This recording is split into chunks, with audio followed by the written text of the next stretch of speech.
Godmorgen alle sammen.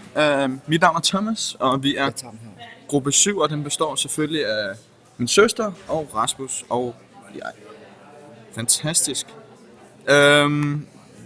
Vi skal finde ud af den ydre synsvinkel. Har jeg ret, Rasmus? Den ydre synsvinkel? Fortællersynsvinkel. Og der har vi så kommet frem til, at det er en personbundet tredje persons fortæller, og vi vil lige, og det vil vi lige støtte op med nogle citater her, vi har fundet i teksten. Og den første citat lyder: "Jeg er dum", tænker hun, og nipper til glasset med postevand.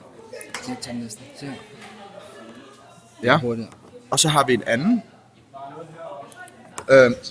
Der hedder: "Monika trækker vejret dybt og tænker, at hun må hvile sig."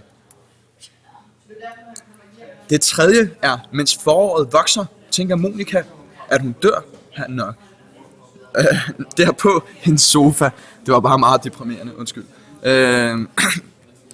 Fik lige noget galt i halsen. De har vi valgt, fordi vi har fundet ud af, fordi i en tredje persons, eller personbundet tredje person fortæller, så heller ikke noget for ernst.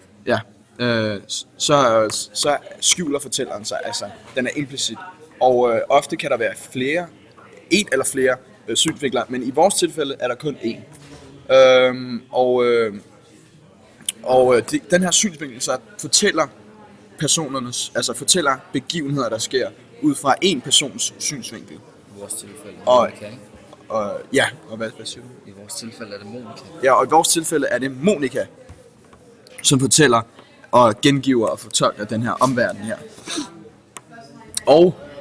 Og det bliver så kombineret med en ydre synsvinkel.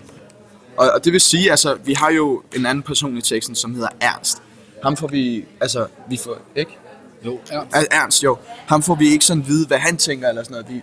Vi får bare at vide, hvad Monika han gør gennem hans handlinger og replikker. Ja, nemlig. Som Igennem hans gennem den her synsvinkel. Ja, igennem hans handlinger og replikker. Og det er jo noget, som Monika ser, så det er jo stadig ud af hendes synsvinkel. Og det betyder så, at fortællingen fortælles fra en persons synspunkt. Og vi kender ikke de andre synspunkter. Og her snakker vi om Ernst. Vi ved jo ikke, hvad hans synspunkt er. Stop. Yes, det var det hele. Fortsat god morgen og god jul og godt nytår.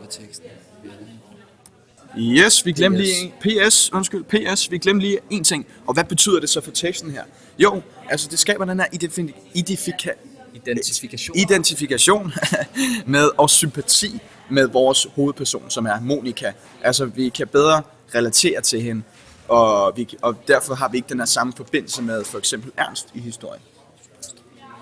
Yes.